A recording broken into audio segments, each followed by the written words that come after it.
right now? We got nothing on our monitor.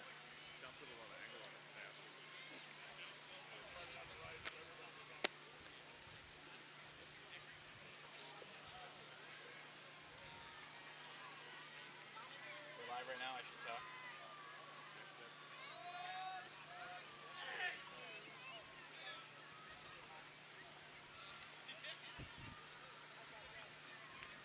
Say that again, Kate?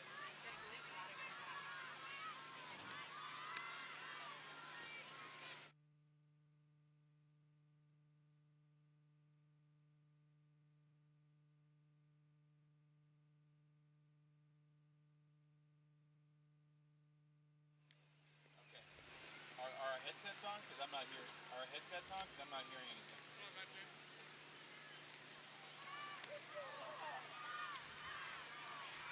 Welcome to Southern Ohio, where we are in round 4 of day 1 of the World Ultimate and Club Championships.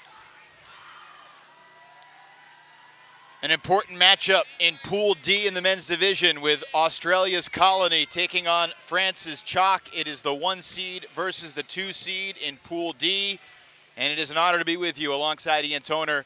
I am Evan Lepler. And Ian, let's start with this Colony team. Obviously some big American pickups. This is a team that believes they can win a world championship this week. Yeah, they've got championship aspirations. And they're going up against the defending French national champions.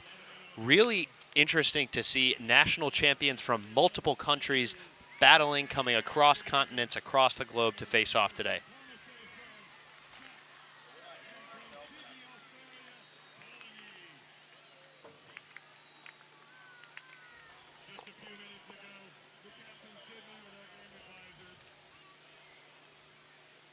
Both these teams are 1-0. Australia, a 15-7 win over the Big Easy from Austria. And France TCHAC, a 15-10 win over Belgium Freeze Bees. And this is the game that very well could decide who wins this pool. You mentioned 2 national champs. What's most impressive about the first games for each of these teams today, Ian, neither offense was broken in their first game of the tournament. That sets a tone of confidence heading into what is the biggest game of pool play. Absolutely. When you're one of those support players on the sideline, it can be so challenging to keep morale up and be supporting the players that are out there on the pitch with you. When the offense is getting broken, it's tough to keep that morale up, but consistency and unbroken performance is huge for team morale. Colony finished 4th at Worlds in Lecco 4 years ago, and they feel that this is their strongest iteration of the program that they've ever had, a program that was founded back in 2010. TCHAC from Pornichet, France, on the west coast of the country, trying to earn perhaps the second biggest victory in France sports today. What was the other one, Evan? There was a soccer match earlier today, if you didn't hear. Oh, the football match. Okay, the gotcha. football match. Gotcha. Congratulations to Les Bleus. Allez, Les Bleus. And you wonder how that experience of watching your country win a World Cup impacts your energy in the biggest game at your own World Championships. It's a scenario I can't say I've ever been in myself, but at the very least, it has to be inspirational and motivational and inspire confidence in your nation and your team. Right now, Colony has 7 on the line. TCHAC has about 12 on the line. And we're about to get underway, and I don't think winning the World Cup allows you to play 12 on 7. So they're going to have to remove some of those blue bodies from the field. Both these teams had great performances from the O-line. For Colony, the 2 Americans, Jimmy Mickle, Chris Kocher, World Games participants that won the gold medal in Wrocław, Poland a year ago. But this Colony team is far more than just 2 American All-Stars. They've been developing their depth. They've even picked up several contributors from other squads around the Australian Ultimate community. John McNaughton, a player who's had reps with American club teams and most recently played with Mammoth in the Australian circuit is coming over. As not sure how much you can hear from our field mics, but the CHAC sidelines doing their signature seagull cheer. Can Colony stay perfect on offense? They are in the gray. And this throw is dangerous, and it is denied. Vincent Lepagnon blocks the hammer, and I'm not sure that was a necessary throw in that situation. Tulit unable to recover. CHAC's hammer into the end zone for the game's opening break. And just like that, Colony is perfect no more at 2018 Worlds. Well, like you said just a moment ago, Evan, this cross-field look was just unnecessary. I don't think the stall count was that high, as we get another look at Tulit pressuring the reset. But Martin Guerre, no hesitation, uncorking that hammer. Vincent Lepagnon making the play in the back of the end zone.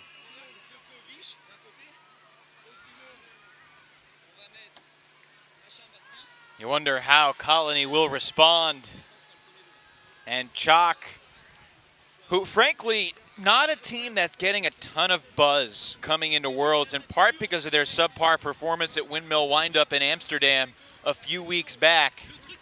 You certainly don't want to peak too early, but CHAC, a team that a lot of people thought could make the semis or even the finals of that tournament, didn't even make it to quarters. Yeah, they had a couple surprising lopsided losses that were a little head-scratching to people around the European Ultimate community. One of their leaders, Eric Becker, said the Ranelagh 15-6 loss was the worst loss in the history of the team, but he was happy that that loss happened then. He felt like it got that loss and that poor performance out of their system going forward. Second offensive possession for Colony. Abra Garfield working it around in the backfield. This is Mark Evans, played collegiately here in the United States at UNC Wilmington.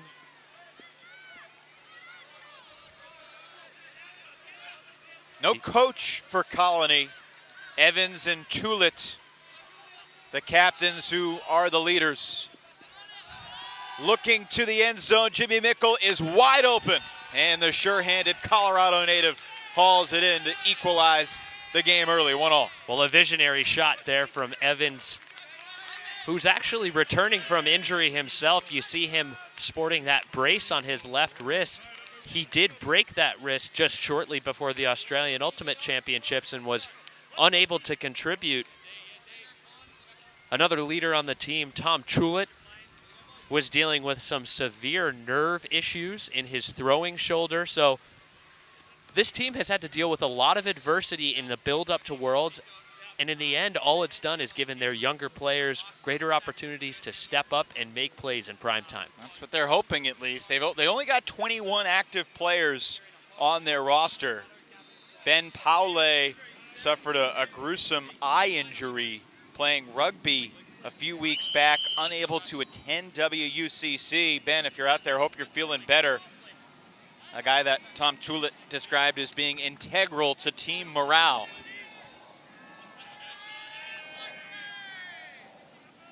So Colony broken once, and then a quick hold, and now we see the CHAC offense, which turned it over 3 times, but always got the disc back. One notable absence from this CHAC offense here is Steve Bonneau. Looking for Quentin Bonneau, and it's denied. Gavin Moore, the 6'2" veteran. And a foul was called. Gavin Moore, one of the elder statesmen of this Colony squad. 35 years old, 15 years playing, experience with Ellipsis, and previously with the Thong squad that took second place at 2006 World Ultimate Club Championships. And the foul was upheld. Quentin Bonneau to the end zone, connecting with Eric Becker. Beg your pardon, that is Sullivan Roble with the score. So 2-1 to TCHAC. TCHAC literally is a French pun that means both sides of the river. TCHAC was formed as a merger between two cities on each side of the Loire River, the longest river in France, just over 1,000 kilometers. The merger happened in 2007. This French team has won its fair share of national titles, including most recently a year ago, but they were disappointed with their performance in Lecco. Ian, they finished in 20th. The top French team in Prague was not TCHAC, but Ultimate Vibration. And I think as they set their sights on the competitive landscape here in Ohio, their goals coming into this tournament, they want to finish top 12. They want to arguably have the highest finish of any of the European squads. And they do want to perform with the best possible spirit and level of sportsmanship. That was a big point of emphasis for their leaders when we spoke with them before this game.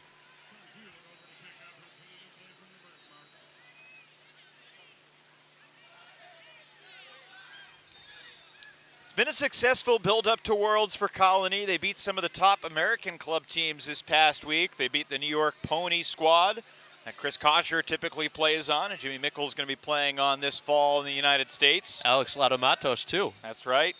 Ladomatos going to be an important D handler for coaches Brian Jones and Ben Van Hoevelen. Also beat Pittsburgh Temper and DC Truck Stop. Truck Stop game going to Universe. There was a real sense of anticipation and curiosity as to what this Colony team was going to look like. And I was really excited to see this game, Ian, because it's an Australian team, but it also feels a little like an American team with two of the top Americans trying to assimilate onto the squad smoothly. And talking to Tom Chula before the tournament, you know, he recognizes that they might technically be pickups, but he really wanted to emphasize that Mickle and Kocher played the whole Australian men's season with them. They were living there in Sydney, and he believes they've really become part of the program and doesn't want them to be viewed as pickups for a tournament. Looking to the end zone near the sideline, it's Kocher. And both Colony goals are from the two Americans. Yeah, it was a little surprising to learn that it was not, in fact, Tulit who recruited Mickle and Kocher, but it was more so the Americans approaching the leaders of Colony. And obviously Tom and Jimmy played together with Denver Johnny Bravo, but they wanted to move to Sydney and experience an Australian season. This conversation happened before Club Nationals last fall. So it wasn't like Bravo and Pony didn't make Worlds and then they decided to go to Australia. Right. Now, would they be playing with Colony at Worlds if Bravo and Pony had made the finals? Probably not. But I think my perception of the quote-unquote ringer dynamic softened a little bit by learning that they did plan to play with Colony last year regardless of the world situation, and it just worked out. And the fact that they took up residency there and lived and trained with that team for such a long period of time, and a lot of trust being placed in them as well. You don't always put newcomers straight onto your offensive unit, but when you've got world-class, world game gold medal winning talent, I'd say there's room for some exceptions. Pole sails out of bounds, out of the hands of Rob Andrews.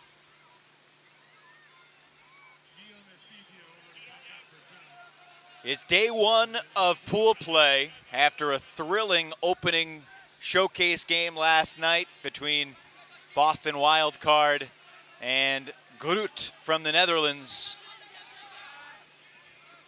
Groot led by 2 late, 3 straight points for Wildcard to win it. This 50-50 in the end zone is deflected and spiked down by the Colony defender.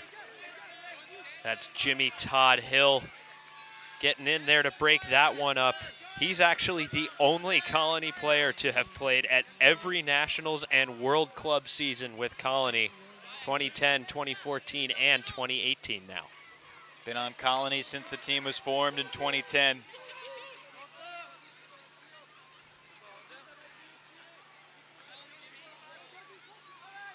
Chalk is up a break. If you joined us late, an unnecessary hammer was a turnover, and that throw, the wind is creating a little discomfort right now. Definitely was not a presence in the earlier rounds that we were watching, Evan, but from the commentator's booth, and it feels like a crosswind. And there's a goal for Chalk. That's an offensive hold. Bosser in the end zone for the French.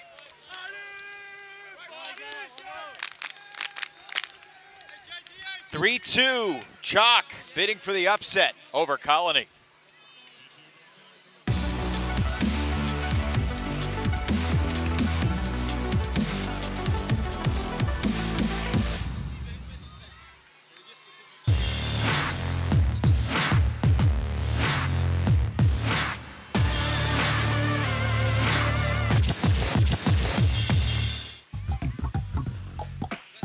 Catch it early. Help us teach kids about cancer symptoms through Ultimate Frisbee clinics. Join us and speak up.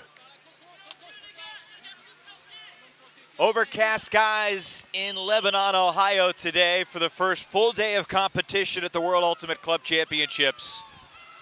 And on behalf of the World Flying Disc Federation and our executive producer, Tim Rockwood, Evan Lepler, honored to be alongside Ian Toner for this Pool D matchup. Ian, 5 teams in each of the 8 pools, so 40 men's teams overall. Top 2 finishers among the 5 make it to the power pools. And if you make it to the power pool, you've got a really great shot of being in that top 16 bracket. Basically, you need to finish in the top 4 to stay alive as we get an offsides call here. Chalk will re-pull. And looking ahead to where the teams in this pool will cross over with once we get to that stage starting on Tuesday, they're going to cross over with Pool F, and that includes GOAT, based out of Ontario and Toronto, Ragnarok, a Swedish team, Orebro Frisbee, Heat Haze from Japan, and Warao Ultimate Club from Venezuela. Colony GOAT is the game that everybody is looking forward to and hoping for. Canadian squad from Toronto looks to be very strong. Center to Tulit, Meyer on the mark. Interesting to note, Abra Garfield centering to Chulit. Because Chulit mentioned coming into this tournament, you know, he's played some offense in international competition, but he's never been an offensive mainstay. Alex Shepard easily gets there. Look at the wheels on Alex Shepard, showing exactly why he was a force at the Australian Ultimate Championships, catching 31 goals over the 4 days of that tournament. Shepard, one of the few players that Colony chose to rest in their first game, and an interesting strategic decision in an effort to keep their top talent fresh. Colony will be resting select players in pool play matchups to make sure that their top talent is fresh once they get to the power pools and hopefully make a bracket run. Yeah, I was a little surprised when Tom Chulit mentioned that they were doing that, and they're planning on playing everybody for this game in part so the folks back home can see their friends and family.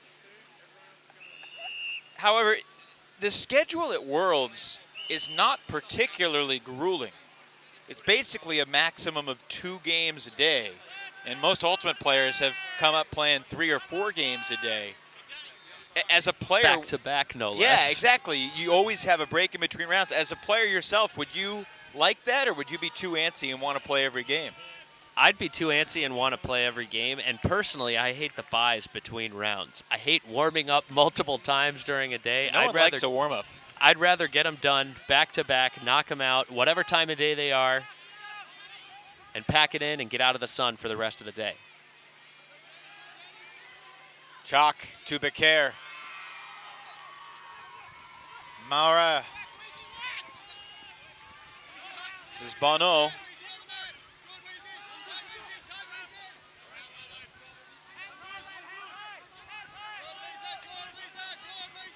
Espita. And the hammer fake opened up the open side. And Sasha Poix wide open. And that's just tough to see. A straight shot 15 yards outside the end zone, right to the force side cone. If you're a defender, that's the #1 area on the pitch that you want to be defending and taking away and making difficult to reach. That's just a little too easy for CHAC, and the Colony defense is going to have to focus back in next time they step foot on the field. We asked the Colony leaders whether some of the top stars of the O-line would cross over and play D. And the sentiment was they weren't planning on it. They didn't think they would have to. You wonder how deep in this game do we have to get with CHAC up a break for Colony to alter that approach? I don't think the leadership's sweating too much here in this first half. I would imagine that's a conversation they have among themselves at halftime, if they haven't already established a protocol for that.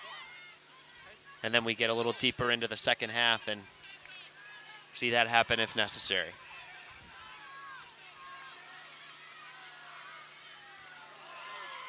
That pull just landing inbounds on the sideline. Trulitt picked up, marked by Fay.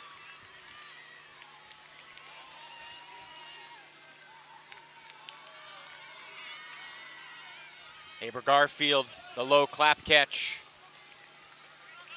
Sneaks it up the line. Shepard into the ground. Garros with the defense. Jimmy Mickle trying to implore his team to play defense here.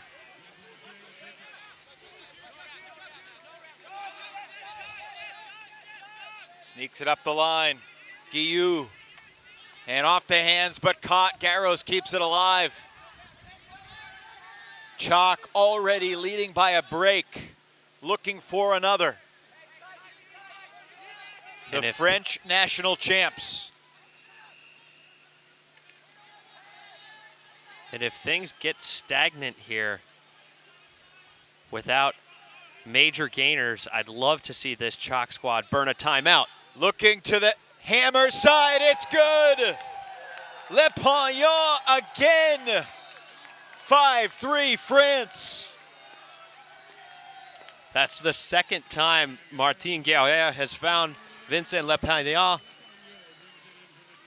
And at the very least, these Colony O-line players are going to have to make some adjustments on the mark when they're defending in the red zone. They know they're looking for that hammer. The marks are going to have to get their hands up. The downfield defenders are going to have to be about as honest as you possibly can be. You can't let anyone slide a few yards to the break side because clearly these CHAC D-line anchors are going to make them pay. What have you noticed so far about what France is doing defensively? Because Mickle and Kocher each have one goal, but they haven't been very involved in the Colony offense. To be honest with you, it's less about what CHAC is doing and more about the decisions that Colony is making. I'm not seeing insurmountable pressure that's forcing them to second or third looks. I'm just seeing questionable decision making and subpar execution.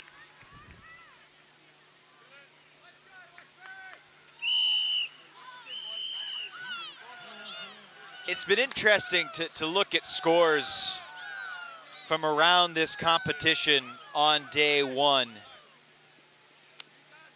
Some games that I think have been perhaps closer than you may have expected. For example, Revolver gave up 6 goals to Belgium Mooncatchers. Double Wide gave up 10 goals to Ireland Pelt, a Pelt team that, if you just were watching the stream, lost 15-9 to Chevron from Great Britain. Ring of Fire had 11 scored on them from France's Is No Good. So it hasn't been necessarily completely smooth, unturbulent waters for the favorites. Well, it's the first day of play here. We're expecting these teams to feel out the competition, get comfortable with themselves. Impressive throw, crossfield scuba. Mark Evans throws the goal, and Colony back within one. Well, those are the crafty throws that Evans is known for. We saw that brilliant break side flick huck earlier where the defender had absolutely no chance, and here just scoobering well over any traffic crowding around the front of the end zone. You mentioned, Evan, that Evans has played collegiately here in America with the North Carolina Wilmington Seamen. And he's also played with Raleigh's Ring of Fire. Be really exciting if somehow things shook out that a Colony Ring matchup took place and have him taking the field against all his old teammates. Not out of the question by any means. Mark Evans, 2 years ago at WUGC in London, had 15 assists for the Australian Open team that went on to win the bronze medal over Canada.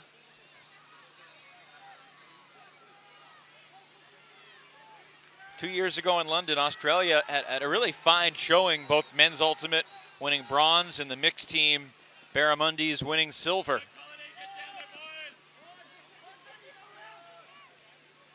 Deep shot fired by Espita.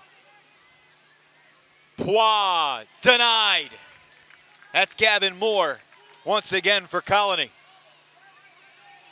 At the point of release, Poix certainly had separation, but Moore did a great job making up the ground, and I'm not sure Poix did the best job he could at bodying out and keeping Moore on his back hip. He was able to kind of get inside his shoulder and go up for that block. Gavin Moore had a special performance in London as well for that Australian Open team. One of just 3 players on the squad that finished with double-digit assists and goals in the tournament, but the turnover, Chalk not in the end zone yet. Poix takes the reset, Bosser. Looking to swing, Espita. That floats, but it's caught. Roble is there again, 22-year-old.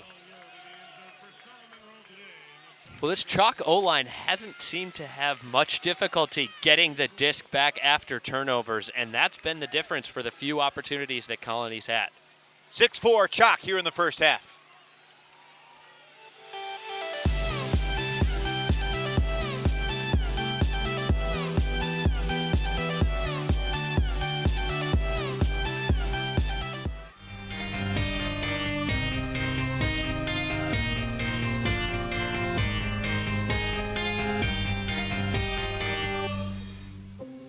If you want to be a high performer, eat like one. Start with a balanced diet and drink plenty of water. Good nutrition is one of the best ways to boost your mental and your physical health.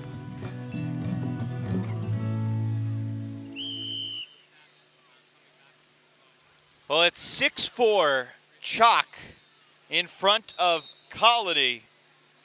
The 4th overall seed in this entire tournament coming in, trailing the number 13 overall seed that did not come into the tournament with great buzz after a subpar performance at the Windmill Windup. How surprised are you by these first 10 points? Very surprised, and I think Colony may have been lulled into a perhaps false sense of complacency given how well their offense performed in the first game. Evans holstered it this time.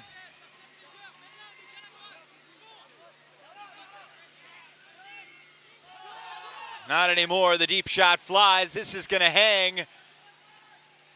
And tremendous defense.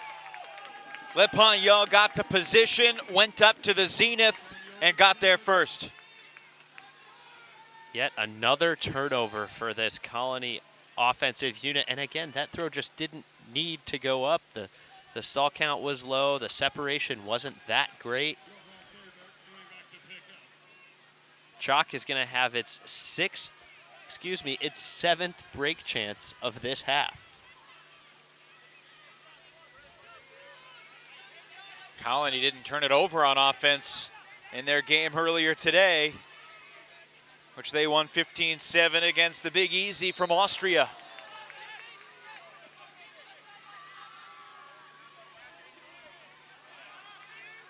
Chalk 2 for their first 6 on break chances. Guillou trying to deliver the third break, and it's another perfect put. Vincent Lepayan is having himself a spectacular game against one of the favorites in the tournament. 7-4 to Chalk.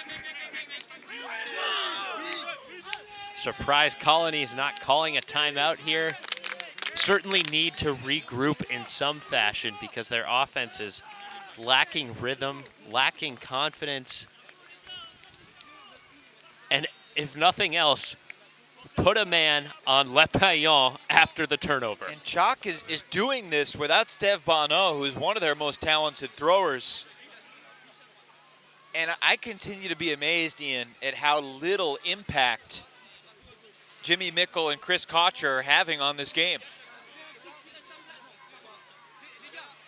At the very least, we know that Jimmy is an offensive force, but I think there are certain parts of his game where he's not going to be called out on the line for shutting down a top defensive matchup.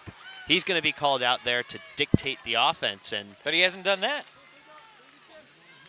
He hadn't dictated anything. And I think he'd be the first to say, if we were going to do a halftime interview with him, that he's not rising to the challenge so far in this matchup. I feel like he and Kocher have touched the disc a total of 1 time outside of the end zone where they each caught 1 goal. It's been Evans and Garfield and Chulet. Some great junk looks here from Chalk. We've seen that on the film. They've used these junk looks at Tom's Tourney and at Windmill to frustrate other teams initiating pull plays. Here's Kocher. Product of George Washington University.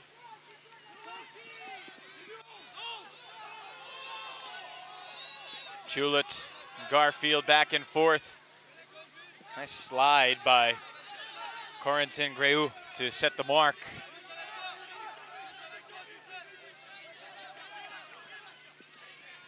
Here's Mickle, his first touch of the point. I mean, I can't remember watching Johnny Bravo where the Bravo offense had 15 throws on offense before Mickle ever touched the disc. And Chalk calls a timeout here. You're not wrong, Evan. Chalk has a chance to take half with a 4th break against Colony.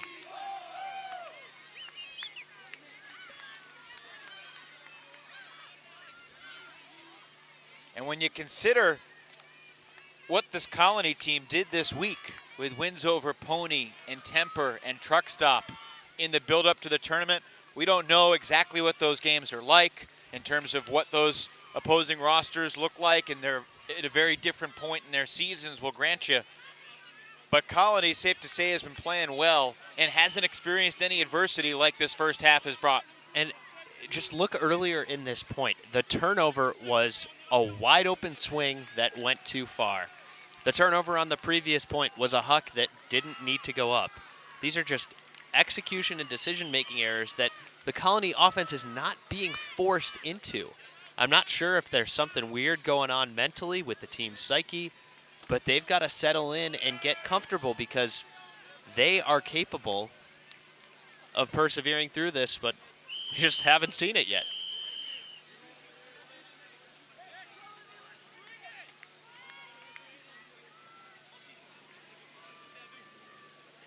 Clemangelo looks like he's going to pick up.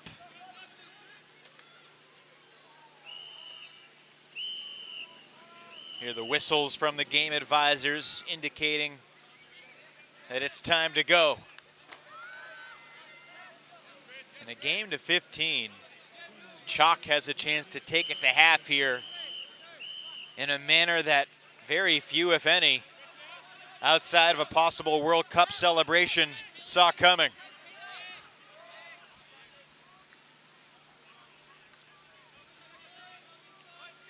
I was in the beer garden social tent when the final whistle was blown to end the World Cup in Russia.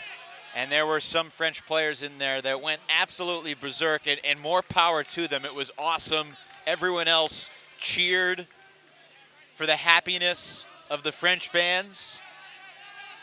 And they're certainly feeling good in this first half, although that drop from Chevalier, it would have been a tough grab. Gives Colony a chance to hold. So here's a question for you, Evan. Was there running water in the players' tent? I did not seek any, but I'm not sure. You tell me. You've been here longer than I have. I was going to say, if there was, we're already miles ahead of the organization here at WUCC 2018 than we were at Lecco 4 years ago when players had no water. Evans to the end zone, connects. It's Pete Ely, who had 6 goals in the game against the Big Easy earlier today. He's been the leading goal scorer for Colony so far at Worlds, and he's got his first goal of this pool play game to transform what could have been a 4-goal deficit if CHAC had converted back to a 2-goal game. But you're right, the Cincinnati organization, Koopa, has clearly done a great job. The fields look beautiful. There's water everywhere. There's tents for fans. There's tremendous amenities. We've got Wi-Fi up here in the booth. Yeah, it's great. I'll tell you, I rolled up to the fields today around 11:45 a.m. and it's overwhelming to just see the magnitude of what's in front of you, with something like 29 different fields all looking pristine. And I got here, I threw the stuff down and just did a lap around the complex, and that's not a short stroll. And to see the different jerseys and different flags, and to hear all the different languages, and to see the energy from the sidelines and the layouts between the lines. Welcome to Worlds. It was special to arrive and witness that and have that time to not be so overwhelmed.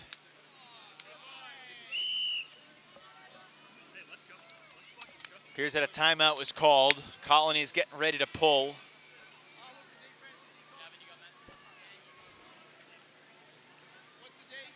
Colony taking that timeout to recollect itself, stack this line a little bit. You talked about when are we going to start seeing people crossing over. Jimmy Mickles crossing over here on this point. Chris Kocher going to fill some defensive shoes. And John McNaughton is getting set to pull. He's traditionally going to play D-line for this squad. As we mentioned earlier, he was one of the pickups from Mammoth, the team that Colony bested in the final of the Australian Ultimate Championships. And in that final, he had perhaps the best pull anyone's ever seen. Quality hang time landing in the back right corner, pinning the offense with no chance to proceed. It wasn't just the firepower, it was the little things that helped Colony defeat Brisbane Mammoth 15-13 in the finals of Aussie Nationals. Looking for Beaucaire. Andrews defensively wins the foot race easily. What a performance there by Andrews. Beaucaire had a step and a half as that disc went up, and Andrews just simply outran him and won the horse race cleanly.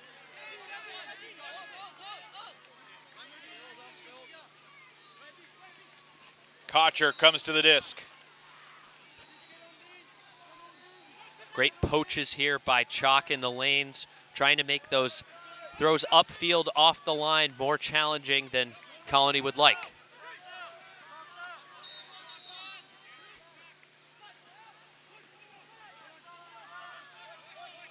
Colony looking deep, 2 cutters, both are open, and neither can come up with a disc. And a foul was called. Looks like Lado Matos is claiming that the defender impacted his back.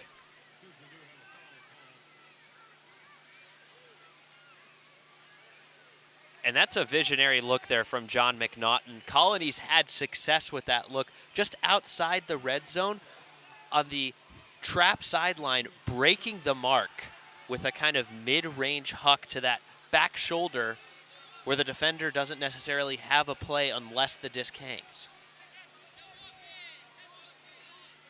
So Colony with the disc on the goal line. Lado Matas calls himself the captain of the Colony Mustache Squad. And Mickle with a wide open lane of the end zone picks up the assist. Dan Petrov, 23-year-old who currently has 4 different citizenships. Could play for Australia, Canada, Israel, or Russia. He's trying to win it all with Colony here at 2018 Worlds. And just like that, after being on the brink of a 4-goal deficit, it's back to a 1-goal game.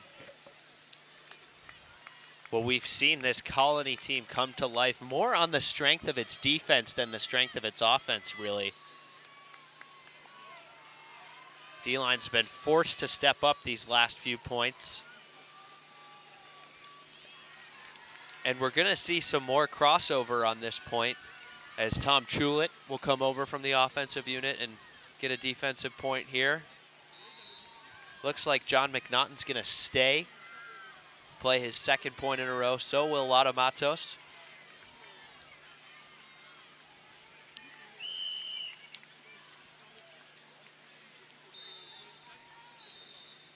(7-6) Chalk leading Colony, but the Aussies with some momentum.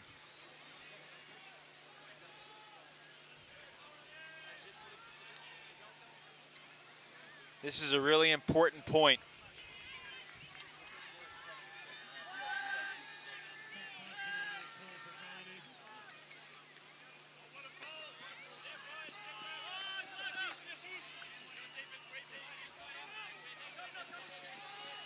Becker. Espita. He thought about it. Espita's known for his throws with high release points, loves to throw a lot of scoobers to get the offense going, but haven't seen too many of these. I think that's a product of both the bigger Colony marks and also the crosswind that he's going to have to deal with.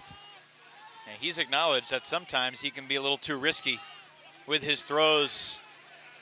More. And a pick downfield halts play. John McNaughton on the mark.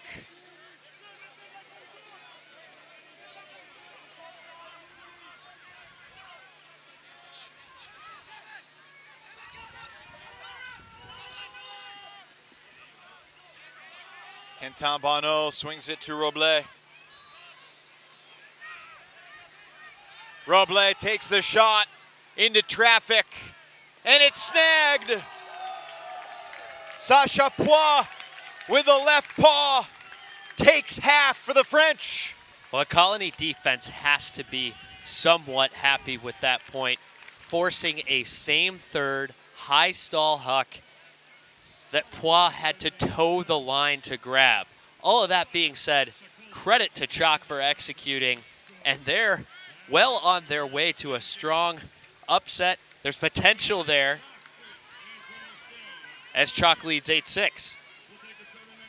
Colony would certainly be happier if the defense could have come up with this grab, but just out of the reach.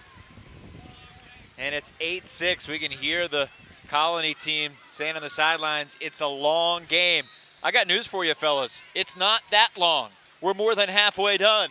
It's a game to 15, and it's 8-6, Chalk over Colony at the half here at Worlds. There is a place where we are us at our best.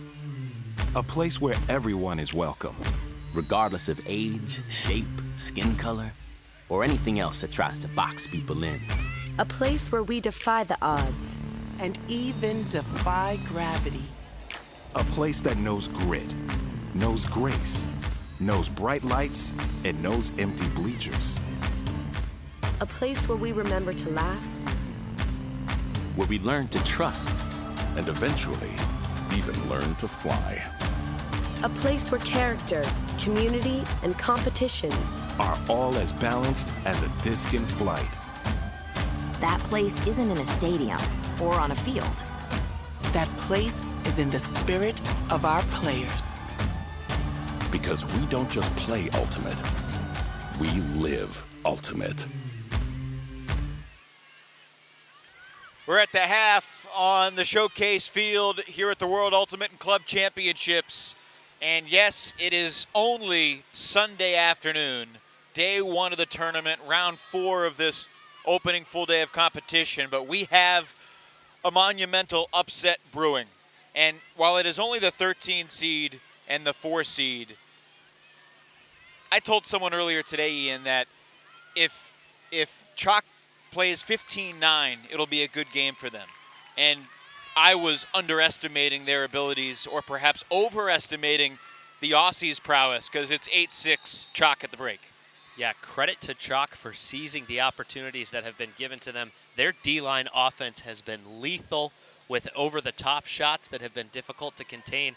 And frankly, Colony hasn't been forced into turnovers that are particularly pressure-filled, or they have no other option when they pull the trigger. They've just been making poor decisions, and they've also been simply not executing.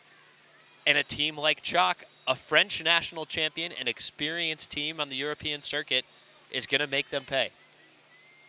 CHAC had 3 breaks in the first half, had a pretty good chance for a 4th that could have taken it at half at 8-4. Instead, Colony was able to hold and then break once. So it's back to a 2-score game, but CHAC has made a slew of spectacular plays. Can they keep it up? That is the question as we continue here at the half from Worlds in Ohio.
Back at the half with CHAC leading Colony 8-6. Ian Toner, I ask you this. How large of a sense of urgency must Colony have here? It's day one. This is not a must-win game, but it can set an important tone going forward. What you think? I think you hit the nail on the head.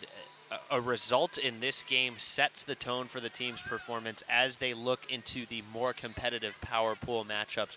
And you want to be able to have that trust and that confidence to rely on your past performance, know that you've done well.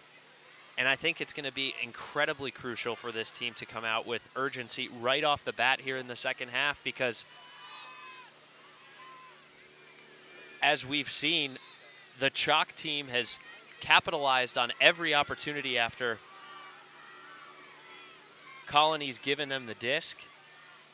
Pretty good contrast in body language there. Some frustration from the Colony squad earlier in the first half. Not on the same page as their players. Mark Evans has been the lone bright spot for that offensive squad, using his throws to open up the field and find receivers in the end zone. And credit to the Colony defense for closing the gap here. But once again, Le Pagnon has been the story of the first half.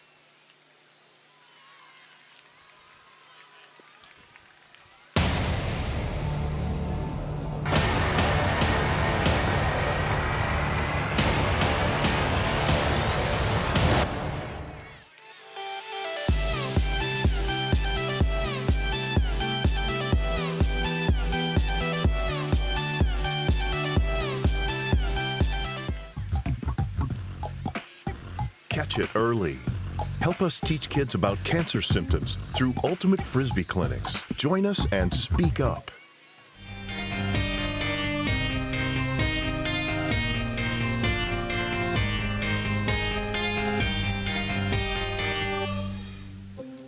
No kid should have an overuse injury. Limit young ones to one sport per season, save sport specialization for later, and cross-train with your kids. Parents and kids will both benefit.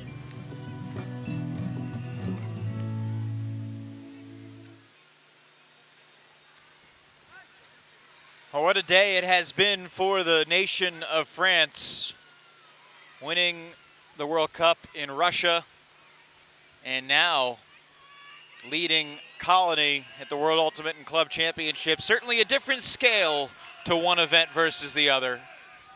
But don't tell that to the members of TCHAC who hail from Pornichet, France, and the surrounding area.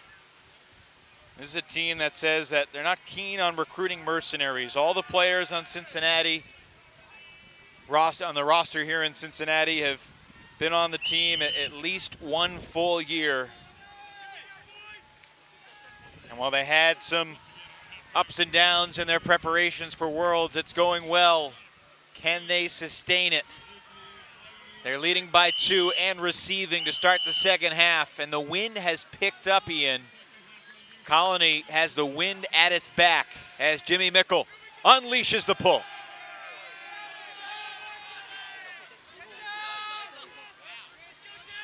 And that looked like it was out the back. Great eye by Eric Becker. He was ready to catch that one and dodged a bullet at the last second, giving his team valuable yardage.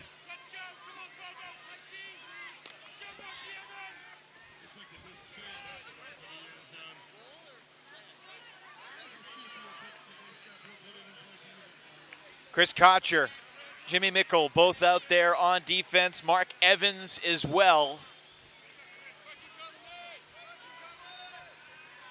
Gavin Moore responsible for a handful of blocks in the first half.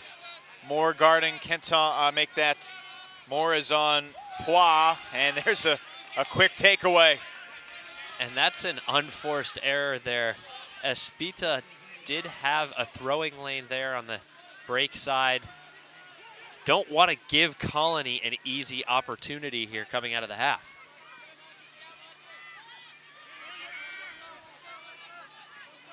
Mickle swings it around. Evans attacks it at the last moment. He had stopped, but his sideline coerced him to come to. And look at the way this D-line offense has been reoriented with Mickle running every other, not something we saw in the first half. On any conversation, Jimmy Mickle's among the top 10 players in the world. And for him to be utilized so sparingly in the first half was shocking to me. I think a part of that is wanting to build trust and faith in the rest of the team and the rest of the system, and not just rely on a single player, but huge momentum builder for the Colony team as they cash in that first break immediately out of half. Evans to Moore. Another assist for Mark Evans, his 4th of the game.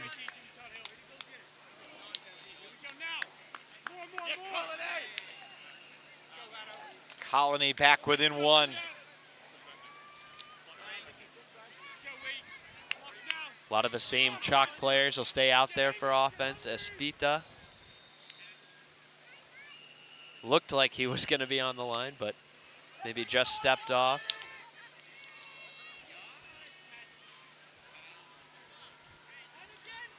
Well, neither of these teams have been close to 100% on offense this game compared to the opener in which both O-lines went unbroken. And, you know, I think you can credit that not only to the increased pressure and D-line offense prowess of their opponents, but also the atmospheric conditions. The wind's picked up quite a bit. We've got a stiff crosswind. We've seen it impacting a couple throws. I'm sure that had something to do with pushing Espita's first throw off the pull to the turf on that last Chaco point. A lot's changed between this morning and this afternoon. By the way, this is a fascinating round in the men's division with a lot of the 1 and 2 seeds going head to head. At the moment, CUSB from Bologna, Italy is leading Clapham from Great Britain 7-5. That would be a 2 seed over a 1 seed in a pool if that score were to stand. And goodness those two teams haven't played each other enough this year, facing off in. There's another D for Colony. They played in the Windmill Final, you were getting ready to say. Mark Wee came up with an interception, and we are not tied because Sutas could not hang on. He was all alone and had plenty of time. And I wonder if he thought the Chalk defender was closing in on him more quickly than he was in reality, because he looked like he attacked that with one hand earlier than he needed to. He certainly could have run that out a few more steps, and Clapp caught it with little to no pressure.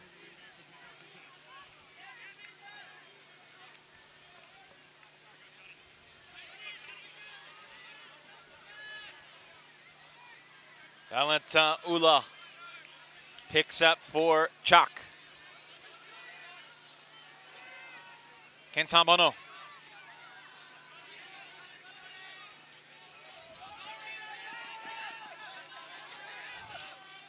Sneaks it up the line, Roble. Daring throw, and that did not have enough flatness to it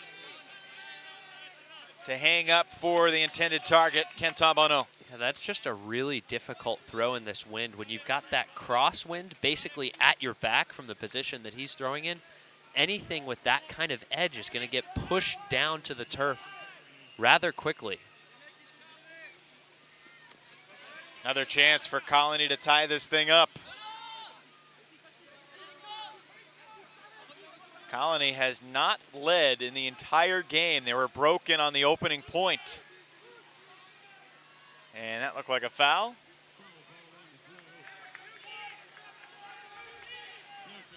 Disc back in the hand of Alex Laudamaras, 24-year-old from Sydney.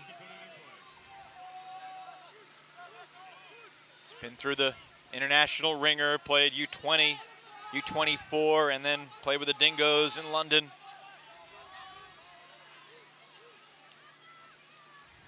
That flick slices into the wind. Andrews. Becaire tried to trap him on the line, and he comes up with the D. Hard to tell if he got a piece of it or if it was simply Andrews trying to get that low release and threw it right into the ground. Yeah, and Chalk's going to call a timeout here. Their offense needs to regroup after this multi-turnover point has put them in a really challenging situation. I'd love to see some kind of play call that gets the disc in Becaire's hands. Something that's a higher percentage look than some of the shots they've taken earlier in this point. Another close game in the 1 seed versus 2 seed matchups in the pools. I believe the 7 and 10 seeds overall in the tournament. Bad Skid from Germany and Nomadic Tribe from Japan, 8-7 at the half to Germany. Remember playing that Nomadic Tribe team in Lecco back in 2014 with Johnny Bravo, and they brought a surprising amount of fire. Everyone associates, elite men's ultimate in Japan with the Buzz Bullets, who are obviously not here. They were ineligible as designated by their national governing body. But Nomadic Tribe was a very surprising squad when we faced them in Lecco 4 years ago. One thing I've spent some time thinking about the past few days getting ready for this competition, one of the most epic games from Lecco 4 years ago was the quarterfinal between Ironside, the perennial power from the United States, and the Buzz Bullets. And it's bizarre to be at Worlds with no Ironside and no Buzz Bullets. Not to mention no Seattle Sockeye, no Furious George. There are a lot of legacy programs that did not qualify for the 2018 World Ultimate Club Championships. And if anything, that speaks to the depth of talent in those communities, rising up, nipping at the heels of those top teams and knocking some of them off. Mora, a pick downfield.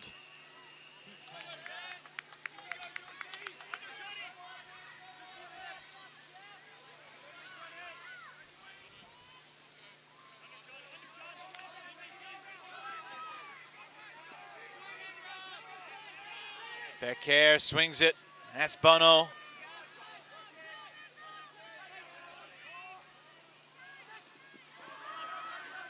Pressure pack possession here.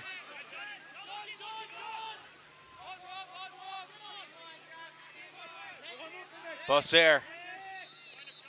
And a pick downfield.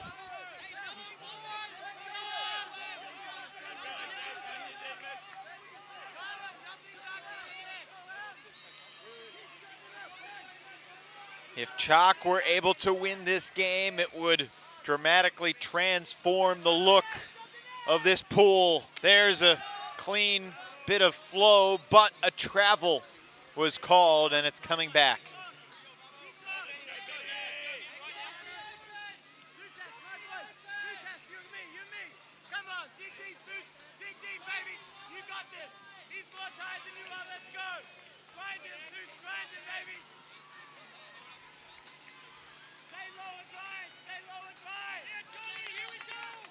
And it looks like they're appealing to the game advisor's perspective on if a travel occurred.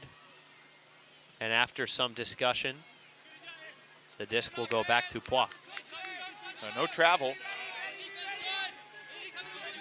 Game advisors can give advice, however, their advice is not binding. Wearing the yellow instead of the orange.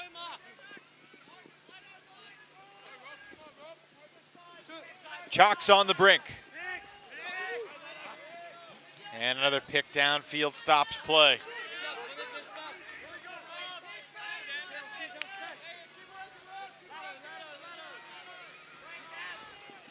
That will work. Over the top from Bosser and into the end zone to make it 9-7. Well, a hard-earned hold, multiple turnovers that this CHAC O-line had to fight through.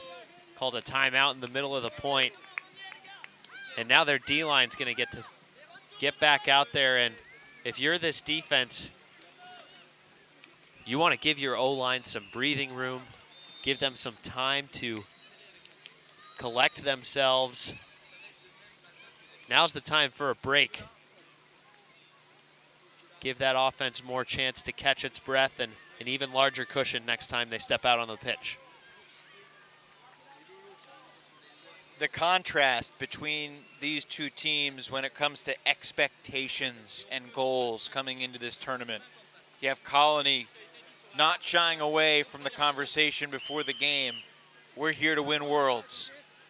CHAC, it's a very different mindset. They come in seeded 13th. They've said their goal is to finish in the top 12. You wonder how their mentality might change if they're able to hold on and record this upset. Allez le bleu.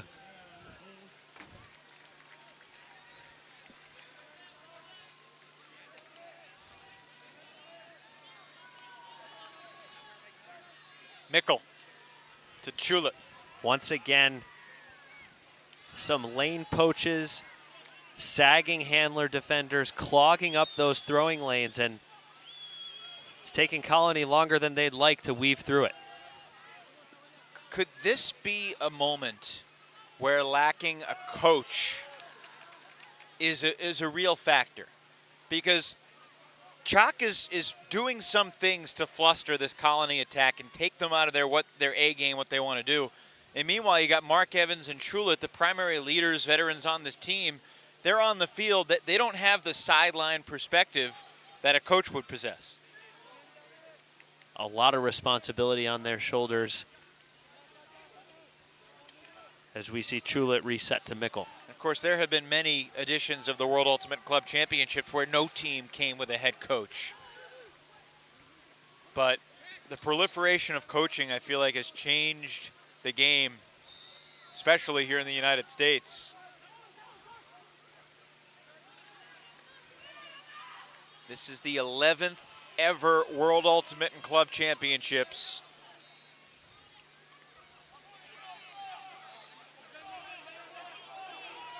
USA has won gold medal every year, except 2006 when the event was held in Perth. And the Buzz Bullets from Japan garnered gold.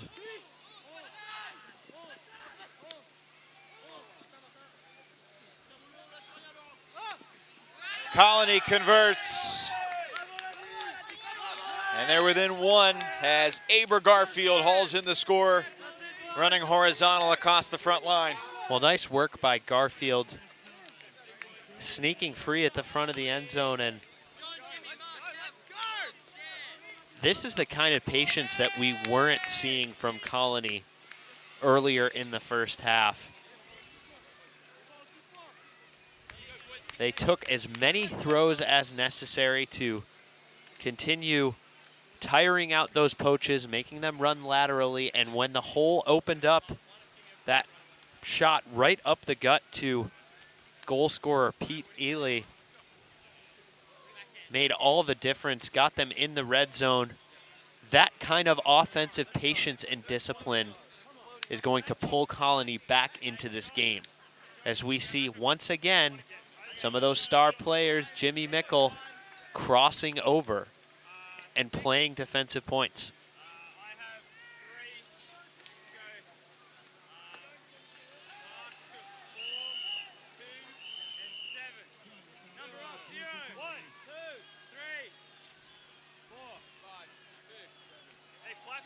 McNaughton will launch the pull for the team from Sydney. No insides, boys. No insides on the mark. The lefty launches. CHAC receives with a 1-goal lead.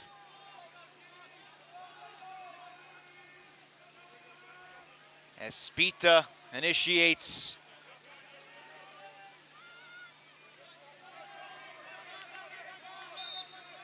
Poix to Bonneau. Moret wasn't even really cutting, but he had position, and Bonneau basically threw him open. Bosser, give and go. Can he float it perfectly? Oh, yeah. Sasha Poix having himself a game. Poix has said that his ultimate hero is Grant Lindsley from Revolver USA World Games team, and we're seeing a little of Lindsley's herky-jerky cutting style from France's Sasha Poix. It's 10-8, CHAC leading Colony, trying to pull off the upset.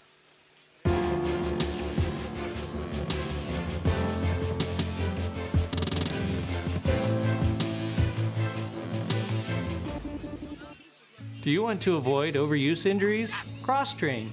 Get your exercise routine out of a routine and mix it up with a variety of activities. Your muscles, tendons, and joints will thank you later.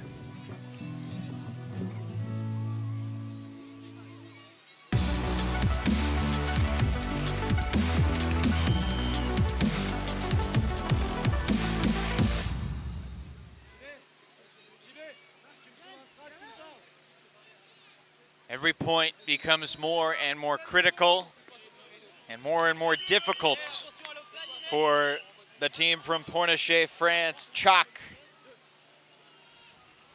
leading by 2, Colony on offense.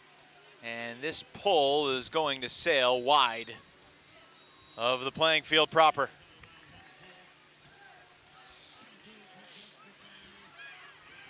So Chulet will march it up to the brick mark, better known in the Aussie world as Cupcake. Former teammate of Ian Toner's. It felt like he really fit into your Denver Ultimate community really quickly. It didn't take him very long to adapt. Yeah, he was one of the boys in no time. As strong an influence as he is on the field, he's always up for a good time off the field. One of those Guys, integral to morale and building culture. You know, God forbid we do any partying when we're not actually training. Well, I asked Jimmy and Chris before the game today, I said, how many days a week did you go to the bar when you were over in Sydney? And they laughed and said, when? Because back in January, February, right around U24s, it was frequently. There were a lot of Americans still traveling around Australia, a lot of friends that they hung out with on a regular basis. I think the good times have been translated more into preparing for this event and committing to that as we've gotten nearer to the date.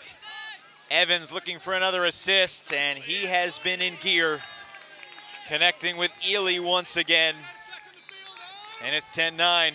Goodness, he is just putting on a throwing clinic. The crosswind is not phasing him. He's actually using it to his advantage. And right now, he's got 4 assists. Excuse me, that's his 5th assist.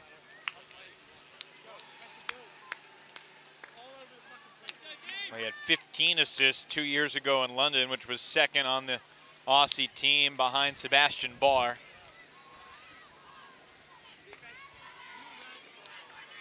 But the individual stats aren't nearly as important now as the scoreboard. And CHAC, if they can hold, they can win. They're going downwind, they're on offense. Colony needs to break CHAC twice to win this game. So far, CHAC is 3 for 10 on break chances. Colony is 2 for 9. Similar conversion rates.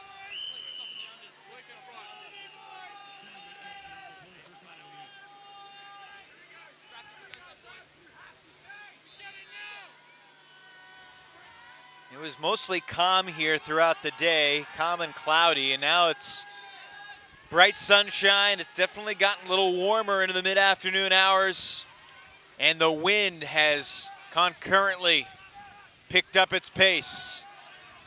Bono takes the shot, threw into a little bit of a poach, and it's Andrews skying in for the block. And that was great recognition by Andrews. He peeled off his offensive assignment and kind of functioned as that cap over the top, waiting for that deep shot to go up, and once it did, he pounced to get the block. Quick timeout from Colony. Andrews has been critical for this Colony team, and now they've got a chance to bring it even if they can convert going into the wind.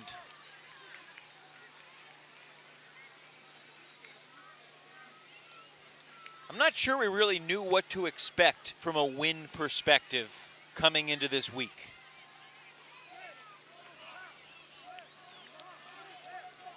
Yeah, you'd be interested to see which throwers are most affected by the wind. I feel like from our perspective, we've got a strong understanding of who the best American throwers are, but there's a lot of European talent out there that is newer to our scene, newer to the American scene.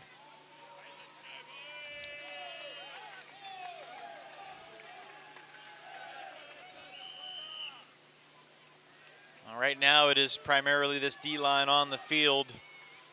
No Kocher, no Chulit, no Mickle, no Evans.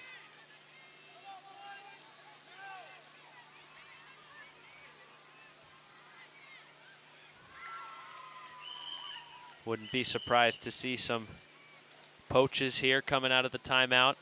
That's been characteristic of the CHAC defense all game.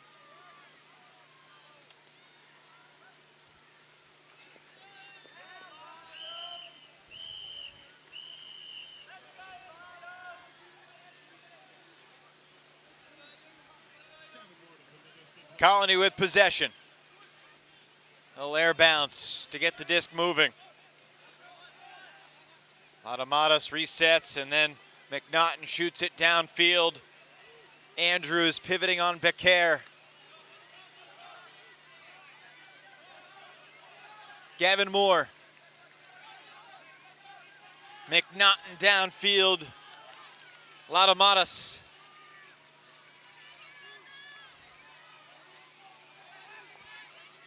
Pretty good defense from CHAC near the end zone.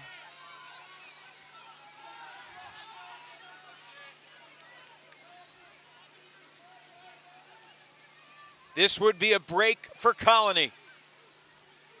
And a smart poach off the front of the stack there. Yep. Balser had been burnt to that cone. And he was so open, I thought there would have to be a pick, but there is no call. And Colony has broken. And we have got a game to 5. So this is our first tie since the teams were knotted at threes very early in the first half. Yep. And at this point, as much success as CHAC has had,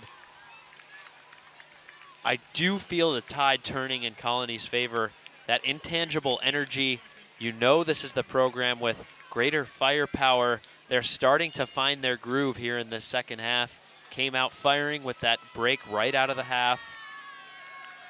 Well, they found their groove by switching up their lines. They've gone on a 6-3 run since they trailed 7-4. And a big part of that was using some of that O-line core on defense. Timeout was called by CHAC.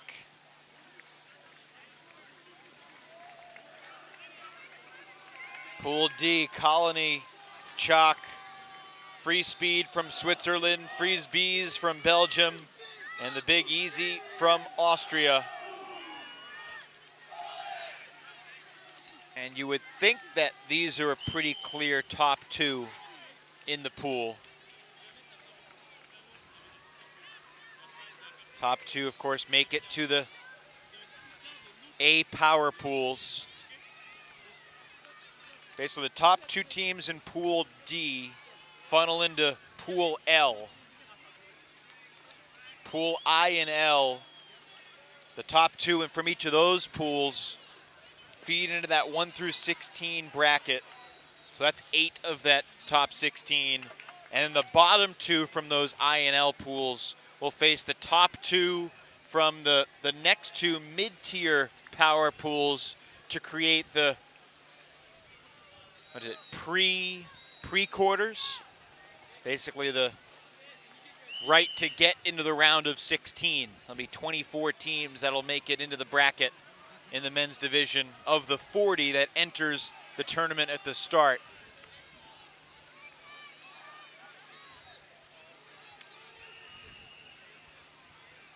Once again, feel like a broken record in this half, but more crossover. Evans, Chulit, Kocher, Mickle. Well, they're the O-line guys, but they're rested because their D-line just got a break.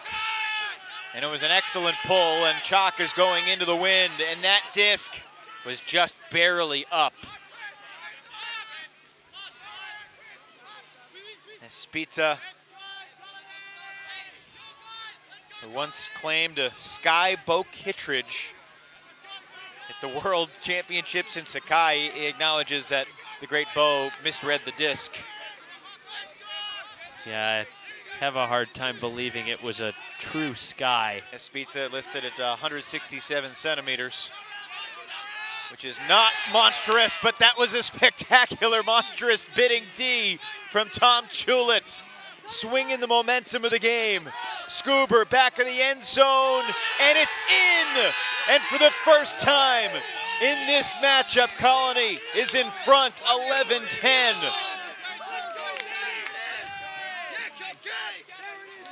You've seen Tom Chulit do that before.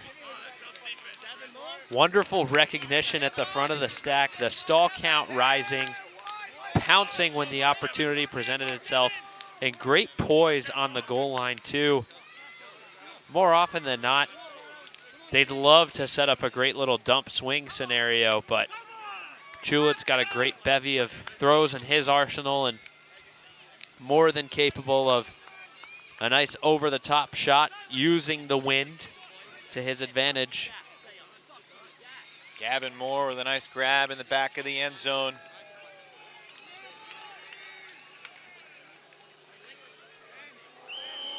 So now it is a 7-3 run for Colony. And just looking at the body language, Evan, look at how much happier all of these Colony players are as they come off the field. We saw dejection in the first half. We saw frustration as teammates were talking to each other. Everybody's all smiles, high fives. What a difference a few breaks can make, huh? The question is, can CHAC respond and bounce back? CHAC scored seemingly very easily in the first half. In the second half, not so much.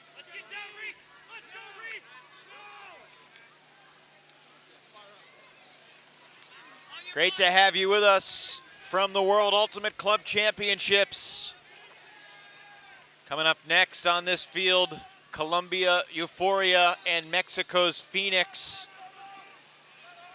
to wrap up our day one coverage. But first, Colony trying to put CHAC away, and the low throw intended for Bono could not be caught.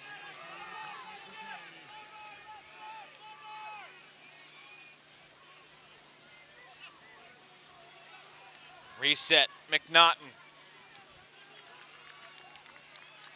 And that disc was caught. And this could lead to a discussion. Several CHAC players making an active out call. It's on the opposite side of the field from our vantage point, so we don't have much perspective, which has never stopped an Ultimate player from having an opinion. Ian? Really hard to tell from that replay. It looked like his feet might have left the ground at the moment the disc came into his hand. That's inbounds. You sure about that? Yep. And they're going to keep it with Colony. High stall count, but it works. McNaughton breaks free. And Colony's rolling now. It took a while for the heavyweight puncher to throw a haymaker, but now this French team is stunned.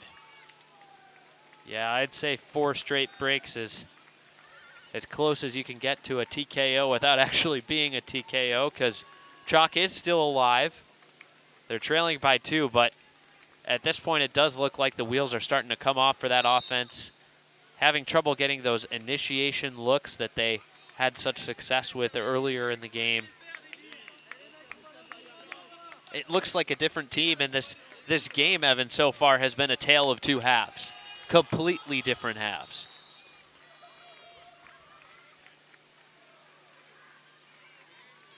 You think back to that moment when CHAC had the disc and a chance to take half at 8-4. Couldn't do it. Colony holds 7-5 and then breaks 7-6. And that was the beginning of the momentum swing.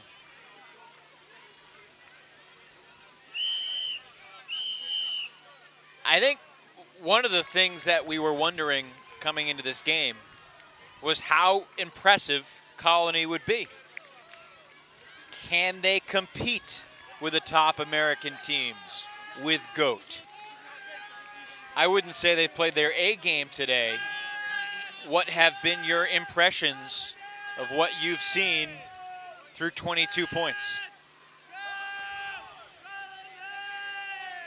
If we see first half Colony coming out against GOAT, they're not really going to stand a chance in that matchup. No. If we see second half Colony coming out against GOAT, Ragnarok, any of those top teams they'll face in the power pools, or even a double wide later on, I think they're going to be competitive, and they do have a strong opportunity to win those games. But how many points are Jimmy Mickle, Mark Evans, Tom Chulit going to have to play along the way as this team works deeper and deeper into the tournament, and how fresh will they be? Yeah, it's fair to question the depth, especially compared to a revolver or ring or GOAT or double wide. That disc hangs in the air for a while, and it's easily intercepted by Sutas.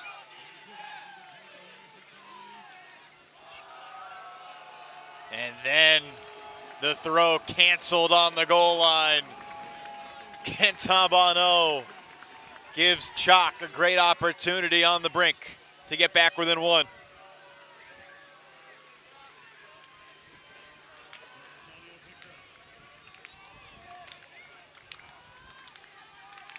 Kept alive by Poix and put into the end zone. And CHAC is hoping that that will change things. And that was a fearless break throw on the goal line, straight into the crosswind. So easy for that throw to pop up, but Poix with the appropriate angle and force and wrist snap on that release. And CHAC is not dead, because now this Colony O-line, which struggled earlier in the match, is going to have to work in a mostly upwind direction. Yeah, and in the stiffest wind of the day so far, it is intensified here in the second half. So nothing unreasonable by any means, but more than this team has been used to playing in throughout the day, certainly far more than warm-ups.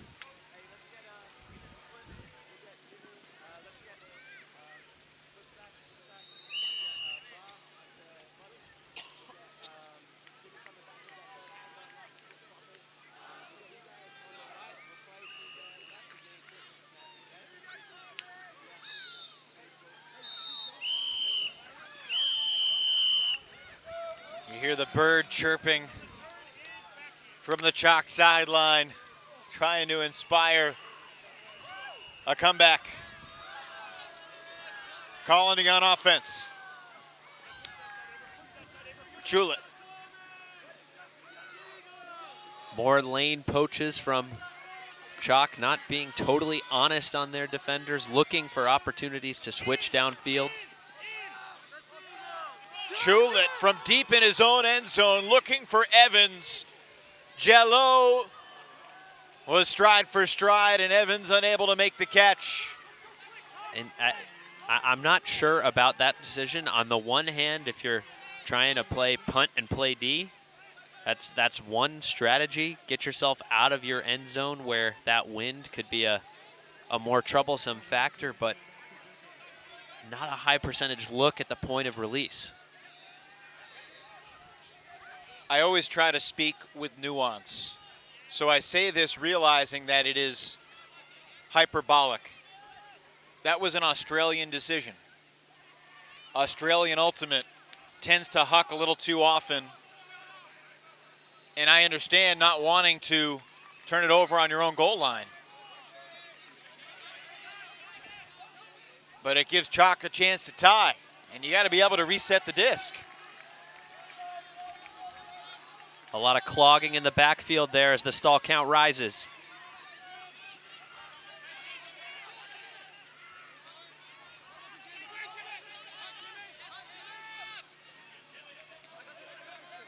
Martin Guerre. Back to Garros. Oh, and he turned Shepard around with that scooper fake. Guillou with a touch back to Guerre.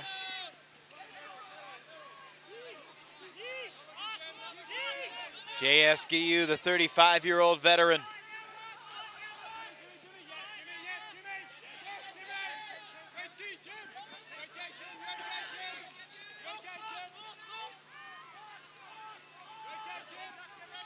Pretty good downfield defense from Colony. Forcing CHAC backwards. If you're CHAC here, you want to stay patient. They do not. And it costs them.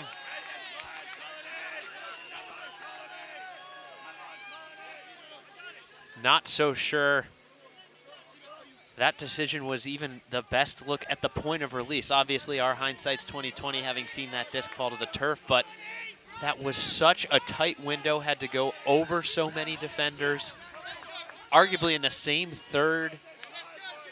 After such patience throughout that point, you would have loved to see them hang on to the disc, but maybe anxiety got the better of them.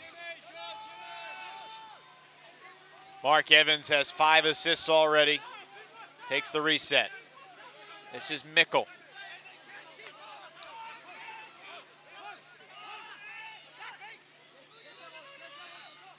Ely to Kocher.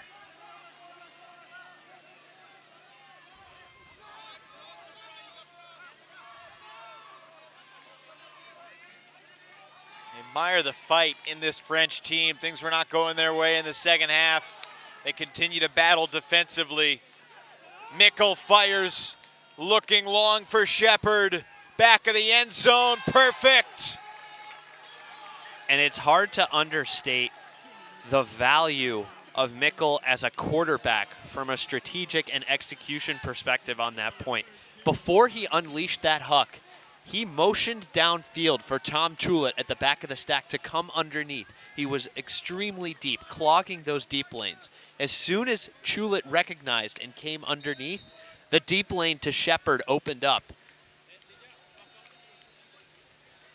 Great vision from Mickle, developing the play, and Colony are 2 away from a comeback win.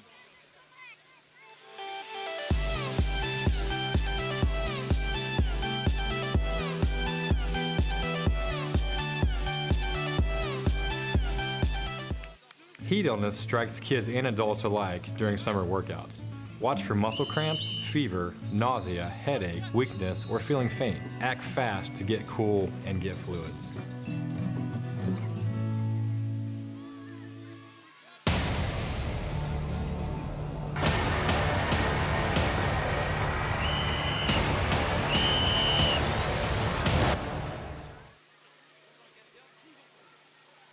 This feels like a must score for Chalk. The team from the banks of the Loire River took half 8-6, led by as many as 3 over the number 4 overall seed in the tournament. But the tide has turned since halftime.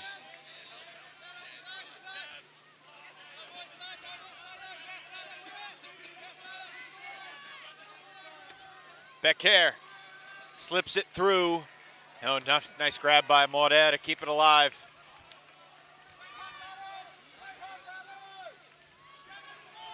It's been a while, Ian, since Chalk has had an easy turnover-free possession.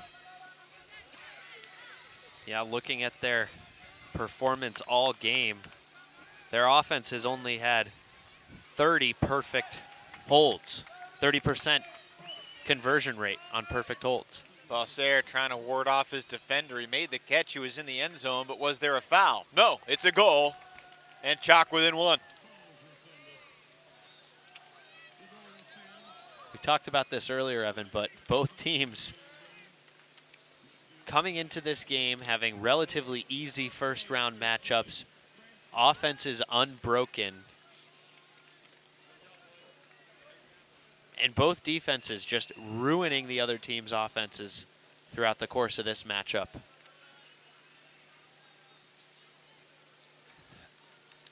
So while there is a wind, it clearly is not preventing the team from scoring in the end zone to our right. More often than not, the goals have been at this end of the field lately. Chalk finds itself needing multiple breaks now. Chalk has not broken Colony here in the second half. Can the Aussie offense stay perfect?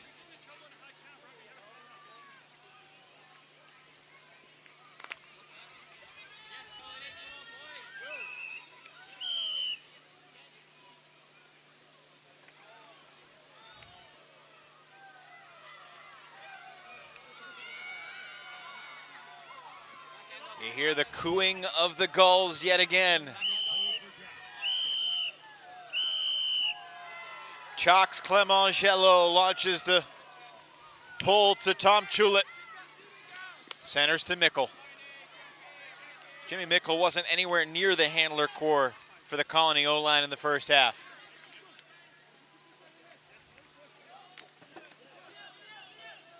Kocher.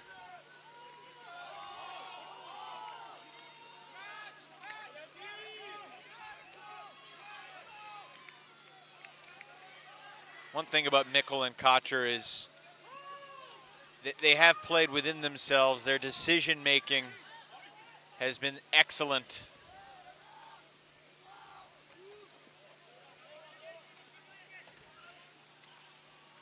Mickle looked off Tulit. Looked off Kocher, takes the reset for Garfield. It looks like Corentin Gros is calling a foul on Garfield. Might have been claiming a push-off as Garfield came out of the stack. Greu just 19, his older brother Julien 33.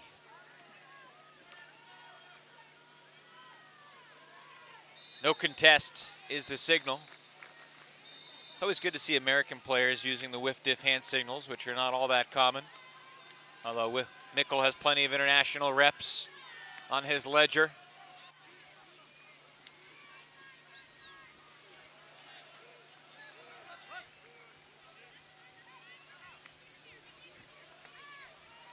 Kocher to the end zone, converts. Colony leads 14-12.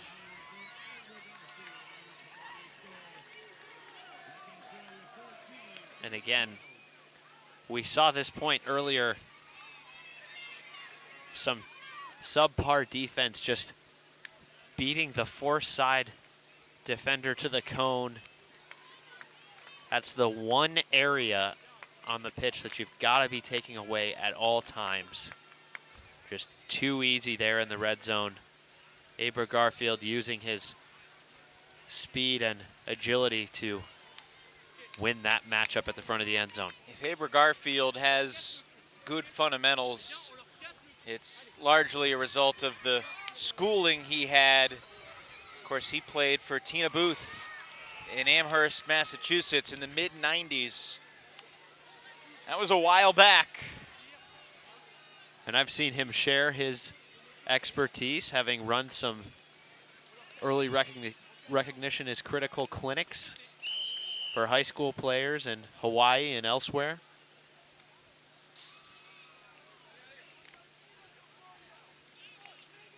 So France obviously must score. A break would end it. And you wonder what the French mentality will be after this game. Will they look at it glass half full? The first half they played, the first 11 points really, against the number 4 overall seed in the tournament? Or will they feel they let an opportunity slip away? What do you think? I think they want to be encouraged by this performance and realize that they have opportunities to improve their mental strength as they progress into the second half of challenging matchups later in the tournament. Of course, we learned last night that 14-12 is far from the finish line, but that turnover might be the last nail in the coffin. Ladamadas picks up to Petrov into the red zone. Nichols swings it. Espita was so close to earning that poach block. Ladamadas to the end zone for the game. It's Nichols, the 25-year-old from Sydney, clinches the victory for Colony, 15-12 over CHAC. Well, it took a while for Colony to wake up. CHAC seized every opportunity given to them in the first half. Their D-line offense was on fire, but the Colony D-line, bolstered by its offensive contributors, coming over. It was a wake-up call in a number of ways, but they did come to life in the second half to win it 15-12. Colony victorious over CHAC.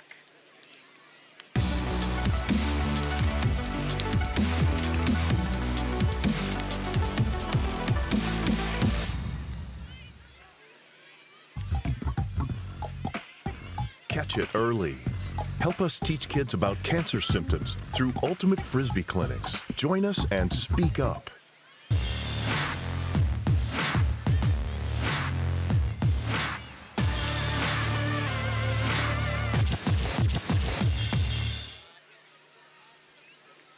Well, at one point the score was 7-4 in favor of the French, but the good vibes after a World Cup win do not linger into the second half for CHAC. Certainly some positives from this game, Ian Toner, but after falling behind 7-4, Colony closes on an 11-5 run to pull away and win at 15-12.